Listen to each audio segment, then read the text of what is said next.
Buenas tardes o noches. Eh, Dado que mañana vamos a tener nuestra sexta sesión del curso de currículum latinoamericano, me interesa sentar algunos puntos como antecedentes al tema que vamos a tratar, que es el de una experiencia curricular concreta. Y para ello me es necesario poner en la mesa, compartir con ustedes estas nociones sobre currículum que me parecen necesarias para poder entrar a la discusión del tema de mañana. De tal manera que les agradezco que estén ustedes viendo este audio con presentación y que puedan plantear dudas, preguntas, apoyos, sugerencias a partir del mismo. Esta caricatura que vemos en pantalla me gusta mucho porque expresa de alguna manera cuál fue mi experiencia en esta actividad de cambio curricular en una universidad pública, la Universidad Autónoma de Guerrero. La caricatura nos da la idea de que si funciona, atrapa los conceptos lanzados, envíalos a nuevas direcciones y únete a la experimentación sin tiempo en la teoría curricular. Eso habla de algo que me sucedió constantemente en la experiencia que mañana voy a referir, y es el hecho de tener que estar modificando los cánones sobre cómo debe hacerse el currículum, y también apelando a la teoría, recurriendo a ella constantemente para poder dar respuesta a las demandas que la realidad me presentaba en el cambio curricular. Y bueno, tendríamos que preguntarnos antes que ninguna otra cosa, ¿por qué modificar un currículum?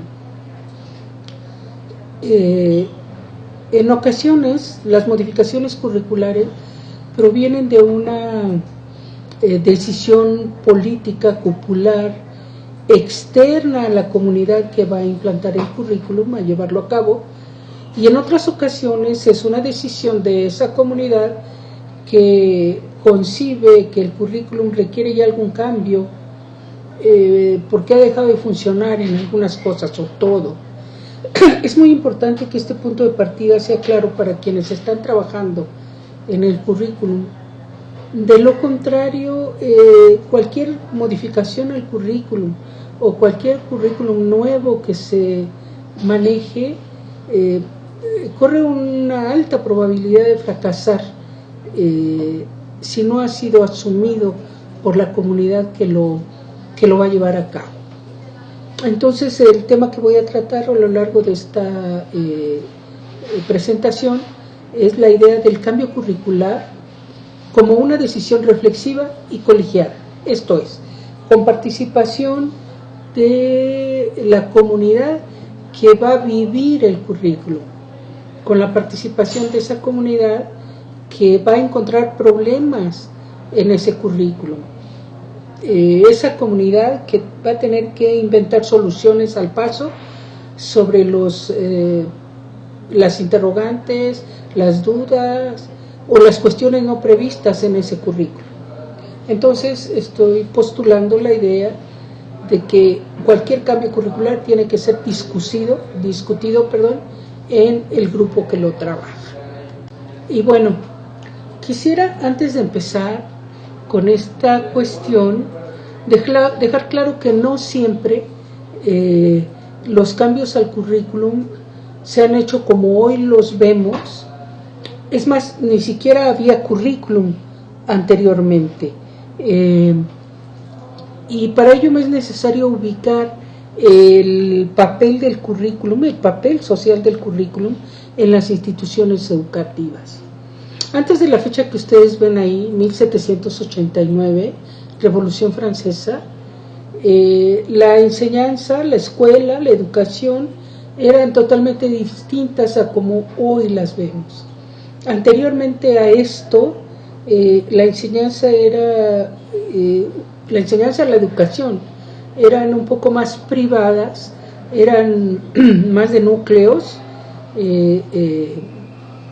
por ejemplo, de núcleos artesanales, como en la Europa de la Edad Media y posterior, eran de otra manera. Pero el crecimiento de las ciudades, las necesidades de producción industrial en las ciudades y las necesidades de proporcionar servicios a esas ciudades que crecen debido a un contexto económico en crecimiento, tornan poco a poco en una necesidad esa educación que antes era de carácter más privado, más nuclear. Entonces, en este momento y de ahí en adelante, en que se constituyen los estados nacionales en todo el mundo, el último de ellos en 1968 en Argelia, todo este periodo, que son 200 años o más de 200 años, el movimiento de los estados nacionales, la conformación de los estados nacionales en todo el mundo, llevaron a la necesidad de imbuir la población la pertenencia a ese estado nacional, por un lado. Por otro lado, a plantear a la escuela y a la educación como una posibilidad de movilidad social, es decir, como una posibilidad de mejorar la forma y la calidad de vida de una clase social dada, y como una posibilidad real. O sea, el que iba a la escuela podía tener una mejoría en su forma de vida si permanecía en la escuela.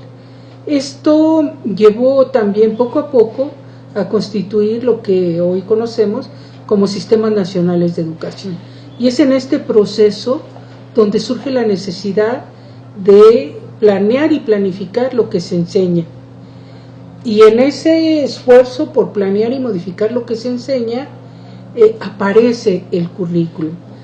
Y no podemos estar de acuerdo, o podemos señalar que algunos autores indican que la idea de currículum surge en 1918 con el trabajo de Franklin Bobbitt, pero no podemos estar de acuerdo con este planteamiento.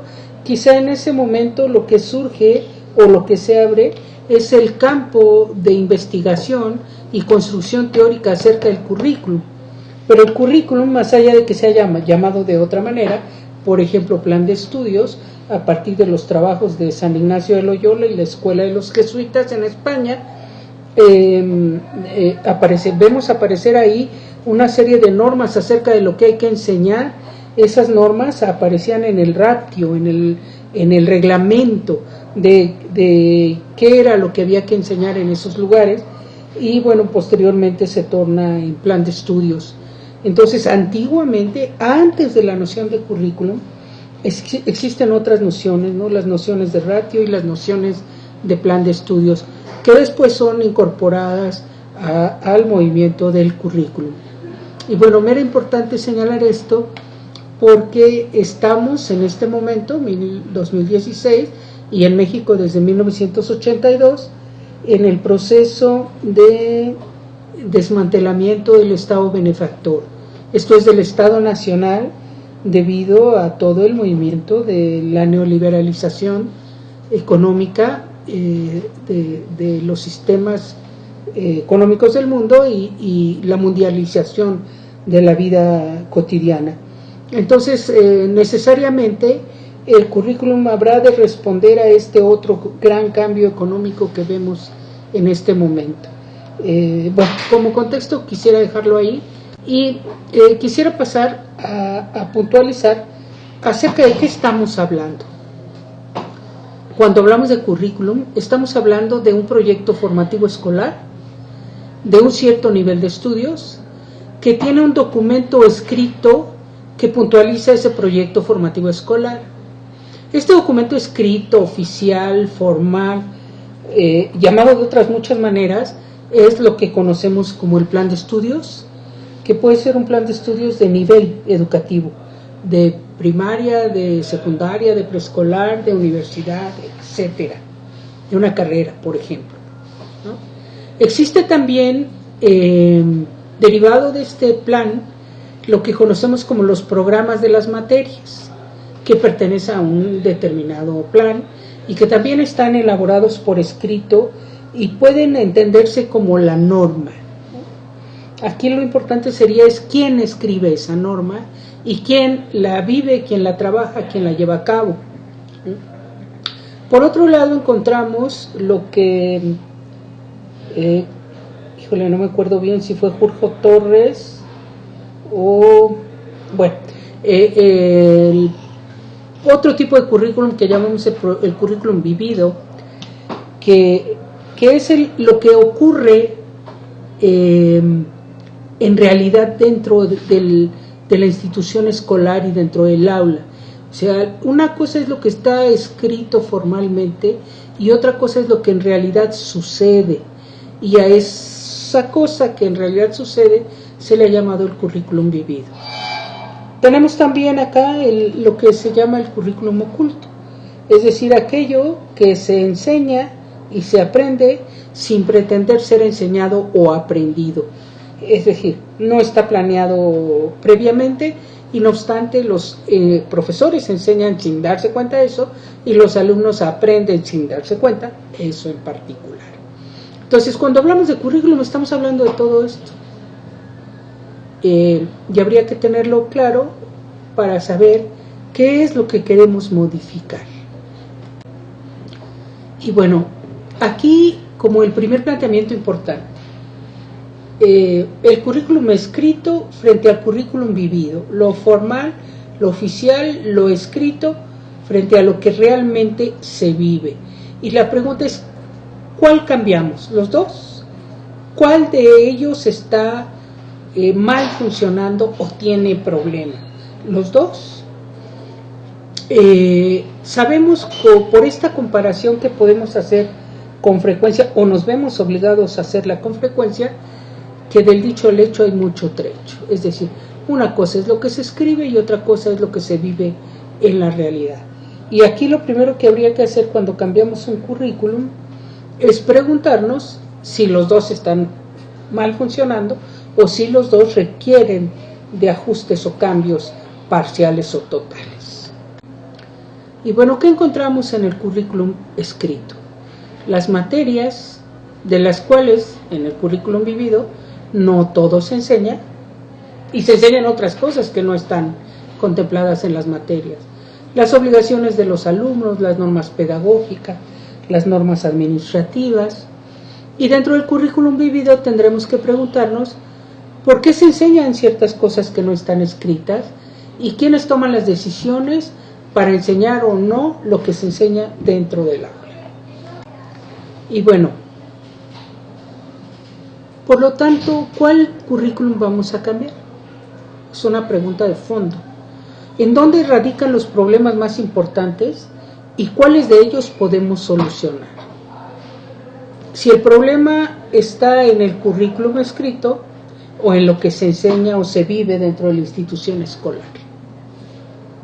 Y bueno, aquí empezarían las respuestas y empezaríamos a sistematizar esto que estamos queriendo averiguar. Este es el momento de empezar a sistematizar eso que estamos tratando de averiguar. Si el problema no está en el currículum escrito, sino en lo que sucede cotidianamente, entonces el problema es la implementación y por lo tanto no habría que cambiar lo escrito o viceversa. Si el problema está en los programas de estudio tal como están escritos y en la realidad ocurre una muy buena enseñanza y un muy buen aprendizaje, entonces el problema no es la implementación sino el currículum escrito. ¿Dónde podemos encontrar el problema? Cuando generalmente el currículum se hace y se vive separando estos dos grandes elementos. Por un lado está el diseño curricular, que lo hacen quienes fundan el nivel o la carrera o la escuela, o incluso viene de fuera el currículum, y quienes lo implementan, que son los profesores que llevan a cabo la actividad escolar. Lo idóneo sería que estos fenómenos, estas partes del cambio curricular ocurrieran de manera conjunta, pero la realidad es que no es así. Entonces tendremos nosotros que identificar en cuál de los dos ámbitos es el problema. Cuando hablamos de un cambio curricular total, el cambio es muy profundo y deberemos arriesgarnos a decir que es sociocultural y es institucional. ¿Por qué? Porque hay que revisar los propósitos institucionales, si están adecuados o no a lo que se persigue y a lo que existe, es decir, al contexto. Si hablamos de una carrera, lo que se enseña en una carrera realmente funciona en la práctica profesional, en la práctica laboral, por ejemplo, o si los medios con los que se cuentan en una escuela son los suficientes para lo que el currículum está planteando.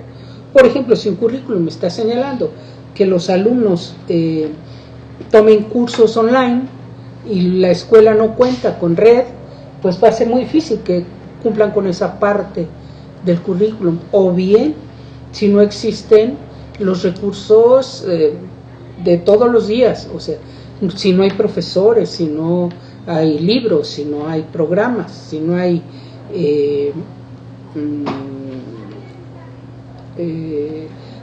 cosas de todos los días como los pizarrones, los lápices o lo que cada institución acostumbre a utilizar.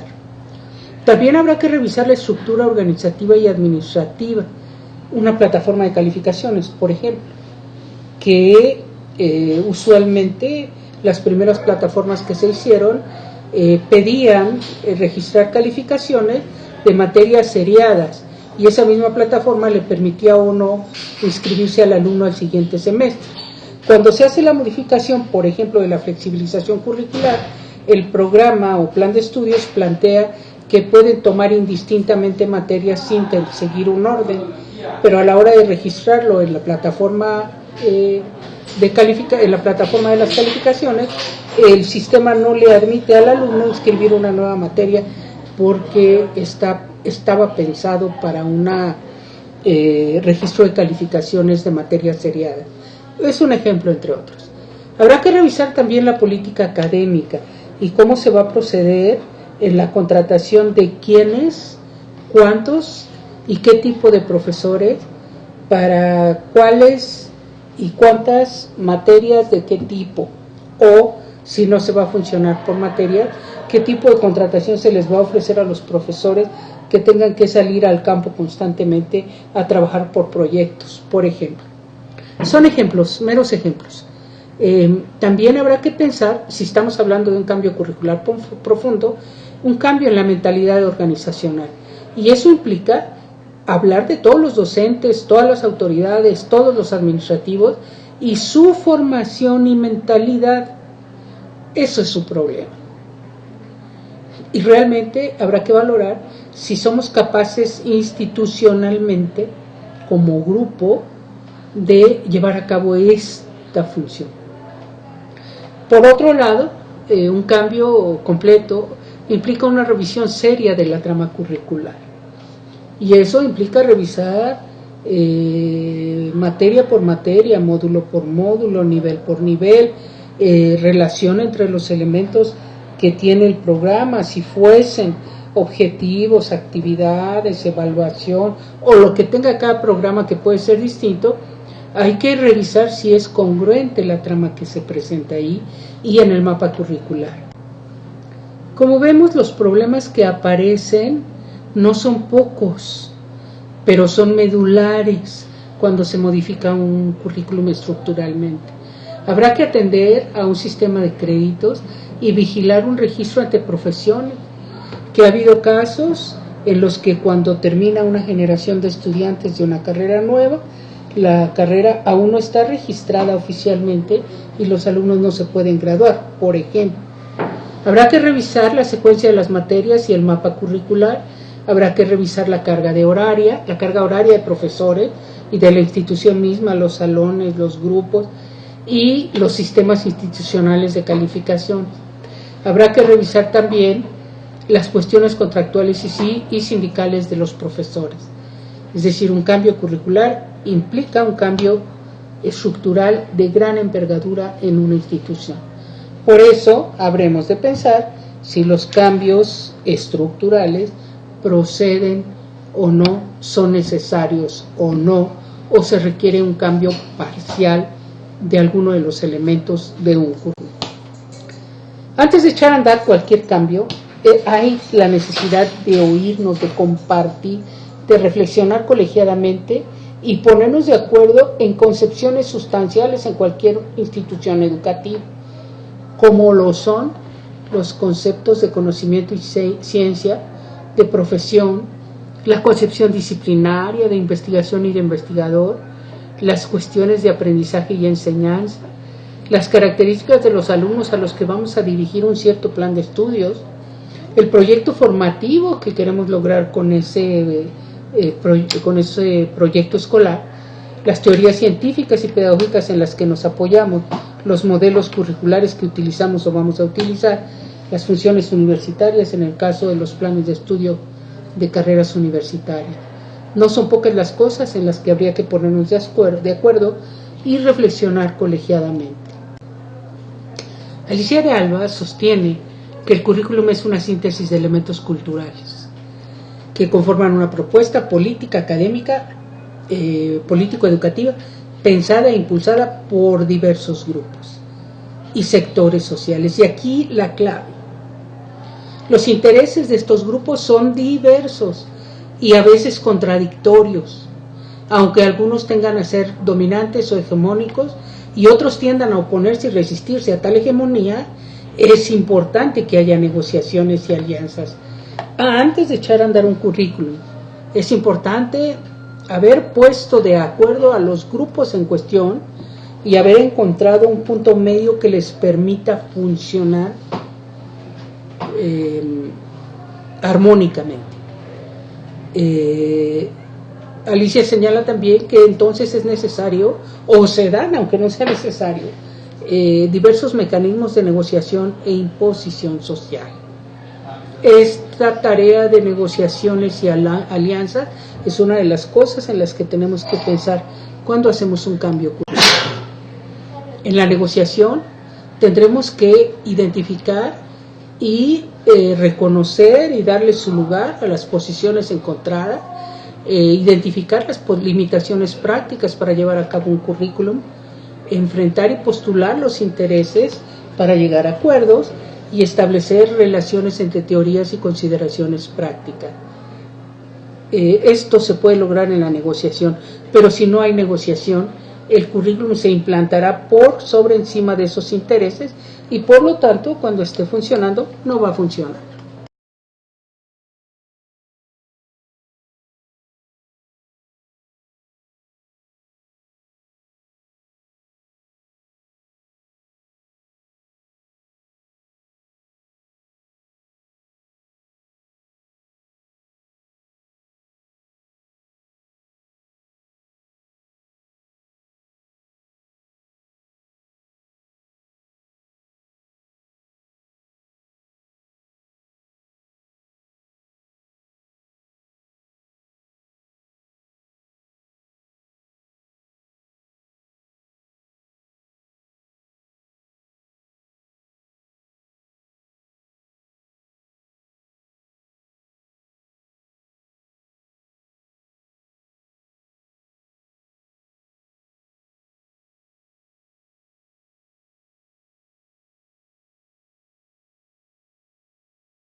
Por lo tanto, cuando se habla ya del formato curricular, que mucha gente cree que cambiar el currículum implica solamente tocar lo escrito y hacerle las modificaciones que procedan, No es así, como vieron, implica muchísimas otras cosas, pero cuando ya está uno en el asunto del formato curricular, hay que vigilar la secuencia de los contenidos, la relación entre las asignaturas, qué contenidos se van a seleccionar y el grado de flexibilidad entre esos contenidos.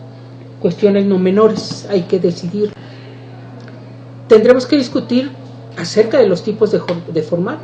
Si hablamos de una programación lineal, como ocurre en la mayoría de los casos, o de una programación concéntrica en la que se trabaja en torno a proyectos o módulos, o una programación espiral en la que se da el mismo contenido en todos los semestres, pero se va profundizando su conocimiento, eso hay que decidirlo.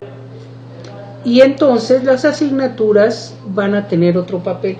Y es muy importante reconocer cuando se diseña una asignatura que se hace a partir de un proceso de representación, según Lundgren, en su libro de la escolarización, creo que se llama. La disciplina es un campo sistemático de saber que tiene su estructura y tiene un conjunto de objetos de conocimiento. La asignatura, por su parte, es un conjunto de contenidos, a diferencia de todo el saber que contiene una disciplina. La asignatura selecciona una serie de contenidos de esa disciplina, o de varias, para ser enseñados en un cierto periodo. Entonces tenemos que estar muy claros que no enseñamos disciplinas, sino enseñamos saberes. Y mientras que la disciplina es un campo sistemático de saber, y los sujetos de conocimiento de esa disciplina, según Michel Foucault, cambian históricamente y se redefinen, debido a que existe un método de producción de esos conocimientos, y el mismo método cambia según la disciplina. Por lo tanto, no existe el método científico, sino muchos métodos científicos de las distintas disciplinas, y cada una, a partir de esa lógica de producción, tiene una lógica específica de descubrimiento, de validación, de hábitos de pensamiento, de actitudes y de valores que son transmitidos en una carrera universitaria, por ejemplo. Desde nuestro punto de vista, entre más cercana sea la distancia entre la estructura conceptual científica de la disciplina y la de la asignatura, mayor posibilidad de comprensión existe. Y bueno, por último, entre otra cosa, de las muchas cosas que hay que hacer cuando se hace un cambio curricular, es importante cuestionarse si se habla de una sola disciplina o de disciplinas combinadas por las demandas de la realidad y el mercado, o vamos a trabajar a través de una idea de interdisciplina en donde varias disciplinas concursan para resolver problemas. Habrá que revisar también la historia de las profesiones y de los campos profesionales y ver cómo éstas se han modificado para poder formar en relación a cómo ese campo es transformado. Y bueno, habrá que revisar también, ya lo mencioné atrás, la estructura actual conceptual de la disciplina. Una última cosa que también con frecuencia se revisa es si hay una concentración en la relación entre las asignaturas, una correlación o una globalización por tema, por proyecto, por problema. Estas cosas también se discuten a la hora de organizar el formato curricular.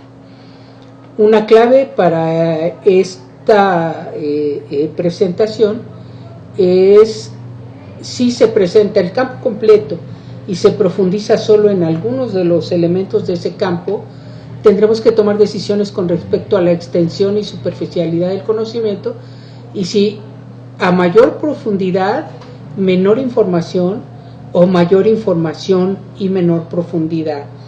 También tendremos que considerar la perdurabilidad del conocimiento, que como están las cosas actualmente, cambia todos los días. Habrá que decidir los tipos de materias que se van a incluir: teóricas, prácticas, teórico-prácticas, seminarios, talleres, estudio independiente, educación experiencial y todas las que se les puedan ocurrir que están surgiendo, como el e-learning o el aula invertida, o lo que ustedes quieran considerar como elemento para los tipos de materias. Finalmente, esto me lleva a plantear la idea que vamos a desarrollar mañana al respecto de que la teoría en este proceso de cambio curricular al que nos estamos refiriendo debe ser entendida como una herramienta. Un profesional tiene que poder manejar teoría, aprender teoría, nuevas teorías, construir teorías, interpretarlas. Su trabajo siempre es teórico, exclusivamente práctico no debería ser nunca. Entonces, con esto quiero resaltar la importancia de la teoría que vamos a trabajar mañana. Bueno, aquí la bibliografía que utilicé para esta presentación, les agradezco mucho y espero que haya puesto en la mesa la serie de ideas que van a rondar en la presentación de mañana. Muchas gracias y buenas noches.